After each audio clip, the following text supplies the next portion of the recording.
دہشت گردوں کی پاک سرزمین پر کوئی جگہ نہیں، اہمی ہاتھوں سے نمٹا جائے گا۔ Army chief general Asim Munir کا دورہ پشاور میں دو ٹوک موقف، کہا نفرت اور خوف کا بیج بونے کی کوشش کا پوری قوت سے جواب دیا جائے گا۔ سیکیورٹی فورسز کی شاندار کامیابیوں پر بے حد فخر ہے۔ سپہ سالار کے خیبر پختونخوا کی سیاسی جماعتوں کے رہنماؤں سے بھی ملاقاتیں۔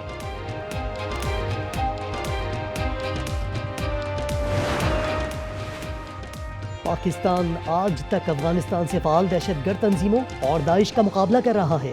وزیر دفاع خواجہ آصف کا قومی اسمبلی میں خطاب، کہا افغان حکومت کی دہشت گرد تنظیموں کے خلاف محتاط کارروائی، دیگر تنظیموں کو آزادی سے کام کرنے کی اجازت ہے۔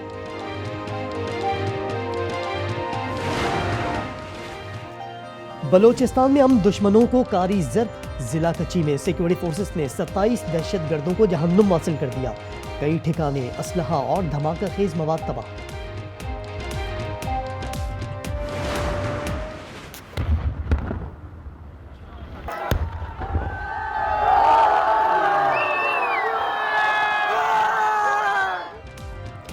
کرم میں پائیدار امن کی کوششیں، 4 بنکرز کو دھماکے سے اڑا دیا گیا، مختلف علاقوں کی ہیلی کاپٹر سے نگرانی کی گئی۔ کل پارا چنار مرکزی شاہراہ کی بندش کو 100 روز مکمل، اشیاء ضروریہ کی شدید قلت سے فاقوں کی نوبت آ گئی، پارا چنار میں شٹر ڈاؤن ہڑتال۔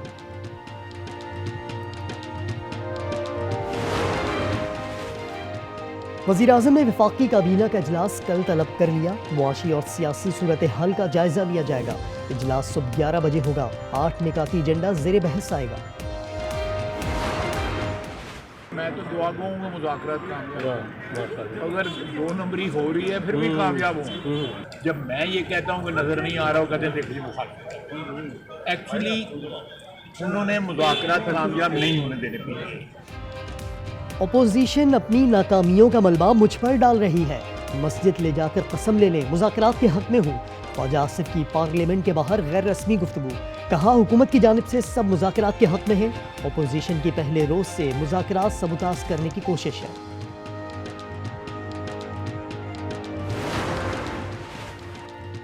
فیضان چشمہ کی طرف سے پذیرائی نہ ہوئی تو ہمارے دروازے تک آ گئے، جب آ گئے تو ہم ہی پر نظر رکھیں۔ لیگی سینیٹر عرفان صدیقی کہتے ہیں ہم بے اختیار ہیں تو دروازہ کیوں کھٹکھٹا رہے ہیں۔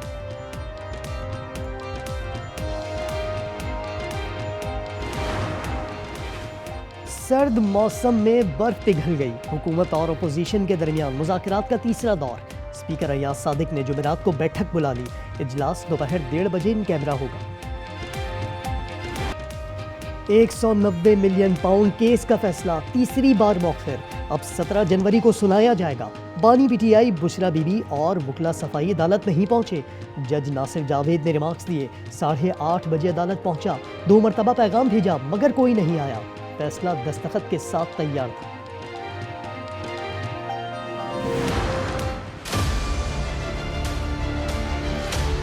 حکومت خود کچھ نہیں کر سکتی تو جو شخص کچھ کرنا چاہتا ہے تو ان کے راستے میں روڑے اٹکا لیں۔ یہ سوچا سمجھا ایک منصوبہ تھا، یہ شیم ٹرسٹ اور فراڈ ٹرسٹ تھا، ادھر کوئی کلاسز نہیں ہو رہی۔ ریاست کا یہ فیصلہ ہے کہ 9 مئی ہو 26 نومبر ہو، یہ پاکستان کا معاملہ ہے، اس پہ کسی قسم کی معافی یا NRO کا سوال ہی پیدا نہیں۔ القادر ٹرسٹ پر حکومت اور اپوزیشن آمنے سامنے، پی ٹی آئی رہنماؤں نے دعویٰ کیا القادر یونیورسٹی کو مذہبی تناظر میں نشانہ بنانا بھونڈی کوشش ہے، بانی اور بشرا بی بی کے خلاف جھوٹا بیانیہ بنایا گیا، لیگی رہنماؤں نے بیان کو مذہبی ٹچ دینے کی کوشش قرار دے دیا۔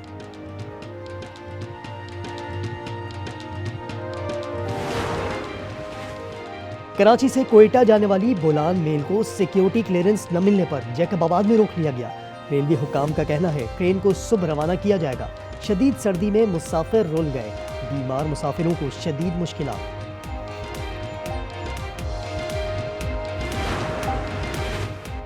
کوئٹہ سے لاہور جانے والی مال گاڑی کی بوگی الگ ہو گئی، ٹرین بوگی کو چھوڑ کر ریلوے اسٹیشن جا پہنچی، بچوں نے دھکا لگا کر بوگی کو جہانیہ اسٹیشن پہنچایا۔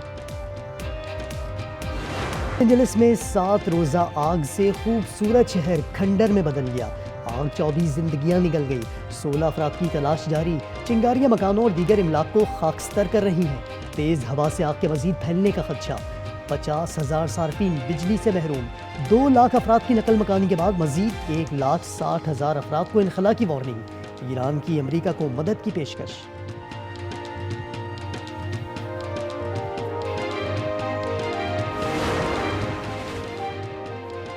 سردی کا سپر اسپیل جاری، اسکردو میں -11، کوٹ سور استور میں -10 کی ٹھنڈ، پنجاب کے بیشتر اضلاع میں شدید دھند، کراچی میں برفیلی ہوائیں، ماہرین کے مطابق شہر قائد میں ٹھنڈ اسپیل 17 جنوری تک جاری رہے گا۔ یہ ویو آگے چلے کہ 17 یا 18 تاریخ تک، ایٹ لیسٹ 17 تک کم از کم، اسی طرح سے 11، 10، 11، 12 یعنی 10 سے 12، اور ہو سکتا ہے کسی دن یعنی پرسوں ترسوں 2 دن ایسے ہوں گے کہ جس میں دوبارہ سے سنگل ڈیجٹ میں آ سکتا ہے، 9 to 11۔ 4 سال سے یہ کام کر رہی، میرا میاں بیمار ہے، پہلے اسپتال میں داخل تھا، پھر بچوں کو ادھر چھوڑ کے جاتی تھی، اس کے بعد میرے میاں کی زیادہ طبیعت خراب ہوگی، اس کی وجہ سے ابھی ادھر رکی ہوں۔ کوئٹہ کی گلشن بی بی دوسروں کے لیے مثال، 60 سالہ خاتون 5 بچوں اور معذور شوہر کے لیے صبح سبزی کی ریڑھی لگاتی ہیں، شام کو مزدوری کرتی ہیں۔